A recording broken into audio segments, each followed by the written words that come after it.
In today's tutorial, I'm going to show you guys how to change the width of tabs in the Google Chrome web browser. So this should hopefully be a pretty straightforward process here, guys. And without further ado, let's go ahead and jump right into it. So all you have to do is open up the Google Chrome web browser, and I'm going to have a link in the description of the video here, guys, to the internal flags page within Chrome settings.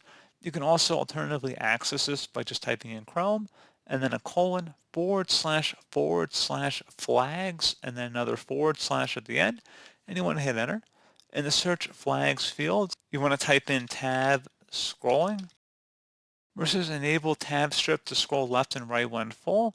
You can click in the drop down here and you can select different options here, such as enabled tab shrink to pin tab width, tab shrink to medium width, large width, or they don't shrink at all, meaning that if there's a long header or title to a web page, it'll change how it's displayed up in the header up at the top of your tab. So pretty straightforward process. You make the selection of whatever you want to change it to, and then select relaunch, and that's all you have to do. So pretty straightforward process, guys. Do hope I was able to help you out, and I do look forward to catching you all in the next tutorial. Goodbye.